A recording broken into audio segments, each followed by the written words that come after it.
Bienvenidos de nuevo a Arsenal Mental. La mayoría de los emprendedores son ciegos. Se creen lo que dice la prensa. Hoy, Sun Tzu nos enseña a ver lo invisible. Cargamos el arsenal con el capítulo 9, el lenguaje oculto del mercado. Sun Tzu nos dejó una guía muy visual. Él decía, si los pájaros alzan el vuelo, hay una emboscada. Si los animales están asustados, el ataque es inminente. Si el polvo se levanta alto y fino, vienen carros. La misión de hoy es exactamente esa, aprender a leer las señales del mercado, pero ignorando el ruido de las redes sociales y las notas de prensa. El objetivo es saber si un competidor está realmente en problemas, aunque su CEO diga lo contrario, o si esa negociación tan prometedora es en realidad una trampa. Vamos a descifrar el lenguaje oculto del mercado. Y es una misión, crucial, yo diría. El capítulo 9 de Sun Tzu es brillante porque fusiona dos conceptos que, normalmente se analizan por separado. ¿Cuáles son? Pues, por un lado, dónde te posicionas estratégicamente y, por otro, cómo interpretas lo que ves desde ahí.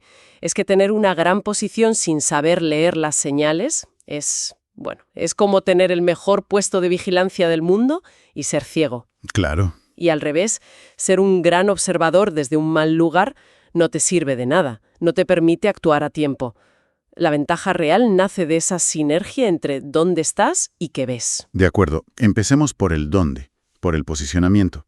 El primer principio que menciona Sun Tzu es ocupar la posición alta. Habla de acampar en lugares altos, soleados.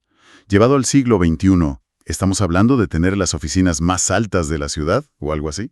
Ojalá fuera tan sencillo. No, la altura hoy es la información. La posición alta es tener una visión panorámica y sobre todo en tiempo real de tu sector. O sea, datos. Exacto.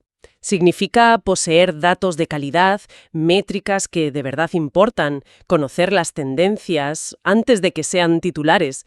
Estar abajo en el valle es operar con datos del trimestre pasado, con informes obsoletos que son más historia que estrategia, ¿sabes? Entiendo. Hoy en día, operar sin datos en tiempo real es prácticamente una sentencia de muerte. Entiendo la analogía. Los datos como tu atalaya. Aunque a veces, y esto es un problema real, el exceso de datos también puede llevar a la parálisis por análisis, ¿no? ¿Cómo evita un líder ahogarse en la información que le da su supuesta posición alta? Esa es una objeción muy, muy válida. La clave no está en la cantidad de datos, sino en la calidad de las señales que extraes de ellos. Sun Tzu no dice cuenta cada hoja de cada árbol. No, claro. Dice, mira, si los pájaros levantan el vuelo. Se trata de identificar los indicadores clave, los leading indicators, no de perderse en el ruido. Tener una posición alta implica tener un dashboard que te muestre el vuelo de los pájaros, no el recuento de hormigas. Clarísimo. No es tener más datos, es tener los datos correctos. Pero Sun Tzu también advierte sobre terrenos peligrosos. Menciona, por ejemplo, cruzar ríos o marchar por pantanos. ¿Cómo se traducen esas trampas geográficas al mundo empresarial de hoy? Pues son metáforas increíblemente actuales. Piensa en el río. Un río es una fuerza que no controlas y que fluye muy rápido. Hoy esos son los cambios tecnológicos disruptivos. La IA generativa, por ejemplo. O una nueva plataforma que cambia las reglas del juego de la noche a la mañana. El consejo de Sun Tzu es, crúzalo deprisa, no te quedes a mitad de la corriente debatiendo. Adopta, adapta y llega a la otra orilla. Las empresas que se quedaron debatiendo sobre Internet a finales de los 90... Fueron las que se ahogaron. Exacto, fueron arrastradas por la corriente, sin más. ¿Y el pantano? Me suena a un peligro más lento, como más pegajoso. Justo. Un pantano es un terreno donde cada paso es un esfuerzo monumental. Te agota y te hunde. En los negocios el pantano perfecto son los mercados con regulaciones asfixiantes, o peor aún, la deuda tóxica. Entornos donde no puedes moverte. Es ese entorno donde por muy bueno que sea tu producto, el avance es casi imposible. El barro burocrático o el financiero te impiden maniobrar. Pero, a veces una regulación compleja puede ser una barrera de entrada que te proteja de la competencia. ¿Cómo distinguimos un pantano mortal de una fortaleza que nos defiende? Pues, fíjate, la diferencia está en si la complejidad te frena a ti más que a los demás.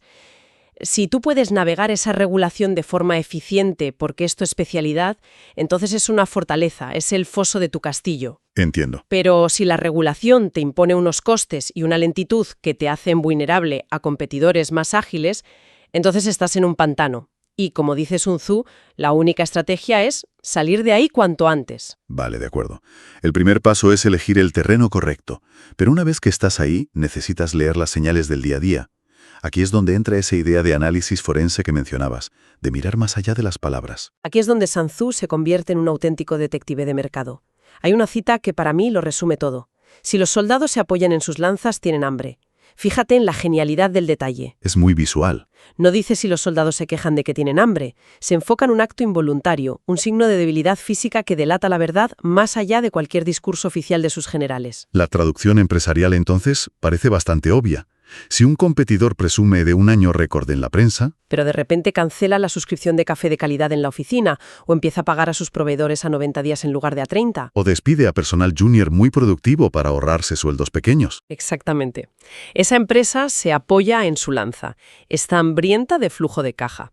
Lo que su CEO diga en una entrevista es ruido. Esas pequeñas acciones son la señal, son el lenguaje corporal de la organización. Y el cuerpo no miente. Fascinante.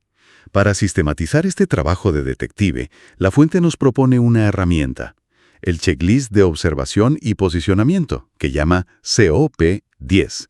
Parece un buen método para no dejarse nada en el tintero. Exacto. Es una forma de pasar de las anécdotas a un análisis estructurado. Y lo curioso es que la primera fase del checklist te obliga a mirarte al espejo antes de mirar por la ventana. Trata sobre tu propio posicionamiento. Pues empecemos por ahí. Punto 1. La altura, los datos. La pregunta clave sería, ¿mis decisiones se basan en un dashboard que vi esta mañana o en un informe en PDF de hace 3 semanas? Precisamente. Y el segundo punto es el lado soleado, que analiza la salud de tu mercado. ¿Estás operando en un sector en crecimiento, donde hay sol y oportunidades, o en uno estancado, en la sombra? Que a veces la mejor estrategia no puede compensar un mal mercado, claro. Imposible. Y el tercero es evitar pantanos, una auditoría honesta. ¿Tenemos deudas, litigios o problemas estructurales que nos están lastrando? Es como intentar correr una maratón con botas de plomo. Muy bien.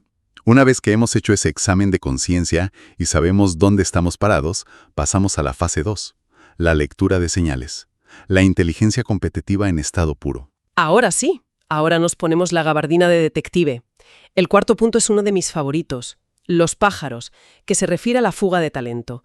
Si los pájaros huyen en masa de un bosque, es porque hay un depredador, ¿no? La analogía es directa. Pues igual, si los ingenieros senior o los mejores comerciales de tu competidor empiezan a actualizar sus perfiles de LinkedIn en masa y a aceptar ofertas, esa es la señal más fiable de que la cultura interna es tóxica o que el barco se hunde. Son el canario en la mina de carbón. Es lo que se ve en plataformas como Glassdoor, ¿verdad?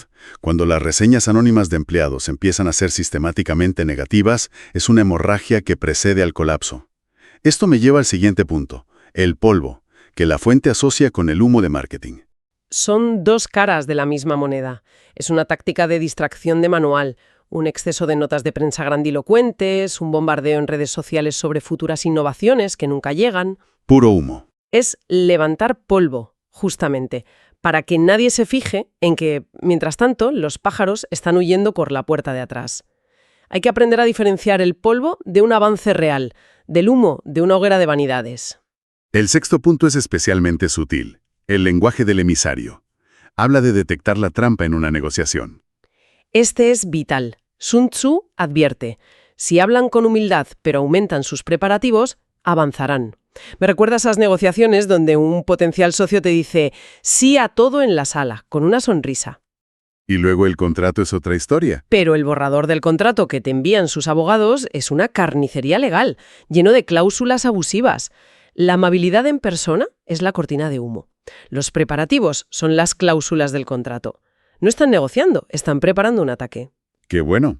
Y el séptimo punto nos devuelve al hambre. Soldados apoyados, el cash flow. Sí, pero lo que hace aquí el checklist es convertirlo en una acción proactiva. O sea, no se trata solo de notar estas cosas si te las encuentras por casualidad, sino de buscarlas activamente. ¿Cómo? Pues hay quejas de proveedores en foros del sector sobre retrasos en los pagos. Ha bajado visiblemente la calidad de su producto, señal de que están recortando en materiales. Han reducido su presupuesto para eventos o formación. Si juntas estas piezas... El puzzle se completa solo. Exacto. Retrasos en pagos, recortes triviales, quejas de empleados... El diagnóstico sobre su flujo de caja es casi terminal. Vale, hemos analizado el terreno y al competidor. Pero la última fase del checklist, la fase 3, vuelve a girar el foco hacia adentro, hacia tu propio ejército. ¿Por qué es tan importante esa autoinspección final? Porque de nada sirve ser un genio leyendo al rival si tu propia casa está en desorden. El punto 8 es sin supersticiones. Sun Tzu es brutalmente pragmático. Él dice, prohíbe los augurios y elimina la duda. ¿Traducido sería? La pregunta es, ¿las decisiones clave aquí se toman con los datos de nuestra posición alta? ¿O se basan en corazonadas, en inercias o en el peligroso porque siempre se ha hecho así? ¿Pero qué hay de la famosa intuición del fundador? Ese instinto que a veces parece desafiar los datos y, oye, acierta. Es una gran pregunta. Hay una diferencia abismal entre la intuición informada y la superstición. La intuición de un experto es el resultado de miles de horas de análisis de patrones procesados a nivel subconsciente. Es un atajo basado en la experiencia, ¿sabes? Entiendo. Es un procesamiento de datos ultra rápido. Eso es. La superstición es ignorar datos evidentes por una creencia o un deseo. Sun Tzu nos pide que nos basemos en lo observable, no en la esperanza. Entendido. El punto 9 habla de la carga excesiva. Supongo que se refiere al agotamiento del equipo, al burnout. Exactamente. Un equipo quemado, sobrecargado y desmotivado no es un activo, es un pasivo a punto de estallar. Y esto conecta directamente con la fuga de talento que mencionamos antes. Con los pájaros. Un equipo exhausto es el caldo de cultivo perfecto para que los pájaros empiecen a volar. Es una señal interna de colapso inminente que muchos líderes ignoran, confundiéndola con productividad. Lo que nos lleva al último punto, el 10. Disciplina consistente. Suena a encontrar un equilibrio muy delicado en el liderazgo. Es el broche final, sí. Sun Tzu describe dos caminos al fracaso. Uno es castigar a la gente antes de haber construido lealtad. Eso solo genera resentimiento y desobediencia. ¿Y el otro extremo? El otro es ser tan blando que nunca se corrigen los errores graves.